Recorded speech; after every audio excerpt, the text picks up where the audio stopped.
Hola, buenas noches. Como cada martes a las 23 es un gusto darte la bienvenida a este espacio que, sabes, con buena cuota de pretensión hemos denominado En el Blanco, porque básicamente la premisa o lo que intentamos es ocuparnos de los que creemos son o deberían ser analizados como problemas centrales del ciudadano común argentino, a partir de esta premisa periodística que lo que busca es básicamente explicar o traducir el impacto que van a tener las decisiones que se toman desde los distintos niveles del sector público o del sector privado,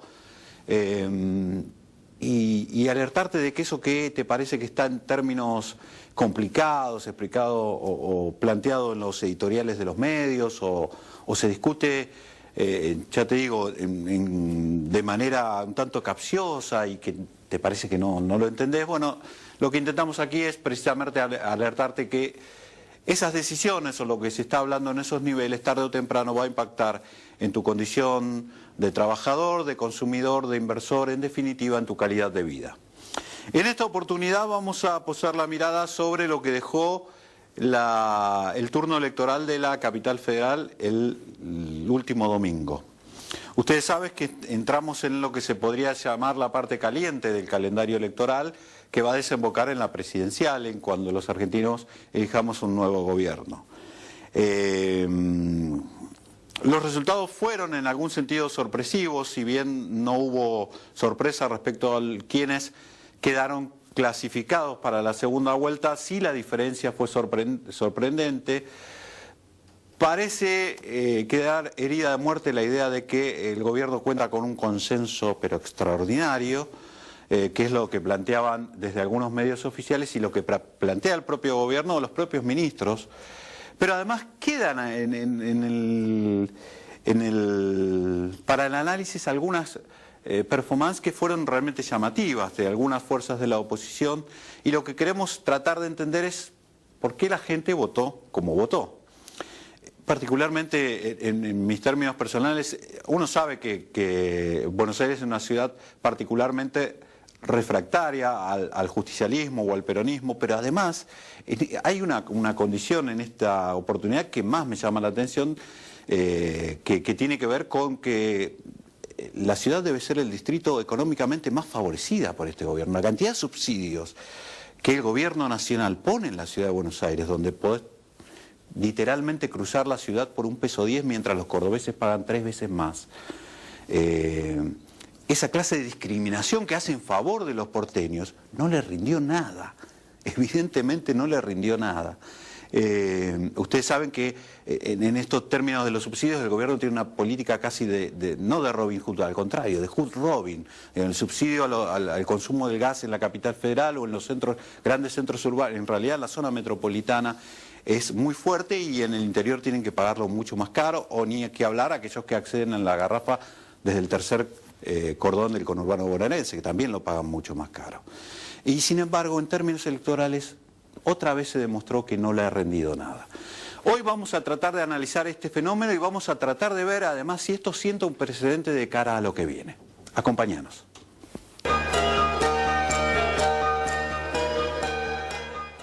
Bueno, estaba planteado el tema, ¿qué pasó el domingo? Anunciamos que estaba Sergio Abrevaya con nosotros, también se suma Jorge Cercel, que estaba convocado, pero yo no, estaba fuera del estudio y yo no sabía que había llegado. Legislador de Proyecto Sur y además compañero de fórmula de Pino Solanas en el turno del domingo. ¿Qué lectura hacen? Yo creo, como decía antes Felipe, que se nacionalizó la elección, a pesar de lo que vos decís del tema de los porteños, Es descriptivo, aunque suene por ahí, digo, no, es un dato de la realidad eso, que es el distrito más favorecido por subsidios. No, es una parte de la realidad. Sí, está bien, correcto. Es la coparticipación más baja de la Argentina y es el 25% del Producto Bruto Nacional, así que ahí hay una cosa de devuélvanos la plata. Muy bien planteado, está bien, tenés razón. Y entonces sí balancear esto, como decís, que es cierto, que el interior paga tarifas más altas, pero pasa esto. Está como maraneado el presupuesto de la ciudad, viene de una época que la ciudad no era autónoma, y entonces la devolución tiene todavía rubros pendientes como estos, ¿no? Entonces yo creo que el día que se limpie eso vamos a ver realmente cuánto le correspondía a la ciudad el día que además recupere policía y justicia. Ahora, yo creo que estos temas, justo estos que estamos hablando, no estuvieron en la agenda de la ciudad, lamentablemente, que la decisión electoral pasó por otro lado, más nacionalizada, y que tuvo un enorme impacto sobre las demás fuerzas. Puesto en esos términos es como una oportunidad perdida muy valiosa, digo, porque se discutía además el otro nivel de gobierno que era el de las comunas.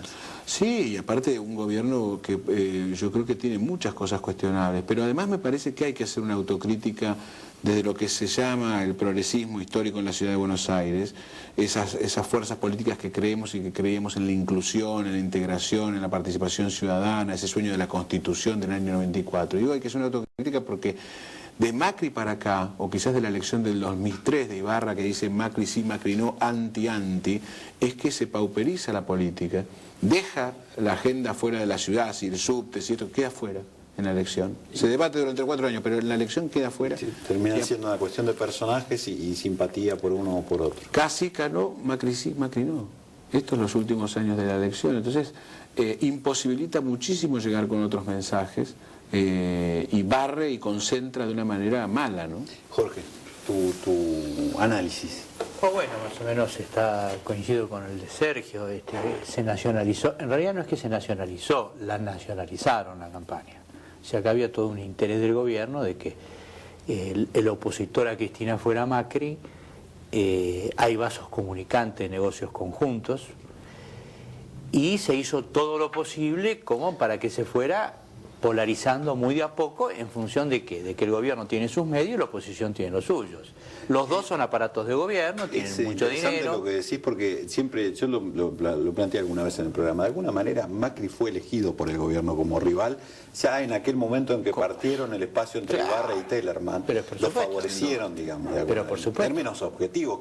Mi idea es que Kirchner lo eligió como rival. Pero por supuesto, porque es un poco lo que dice Sergio, no discutamos la corrupción, no discutamos el mal gobierno, es decir, a ver, el domingo resuelve el problema de los 180 millones de dólares que se va a pagar por kilómetro, casi el triple de lo que se paga en otro país, resuelve el problema de la destrucción y el desguace de los hospitales públicos y la denuncia que yo presenté de 10 millones de pesos que dejaron vencer de medicamentos, resuelve el problema de los colegios no construidos, mentidos por Macri y no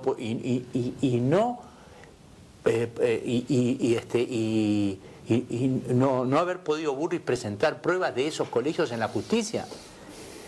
Claramente son temas que no aparecieron en la campaña. Un jefe de gobierno que pidió su propio juicio político, que fue sometido a una comisión investigadora por espionaje. A ver, si todo eso no hace a la política de Buenos Aires, tenemos que creer que los porteños vivimos en Marte.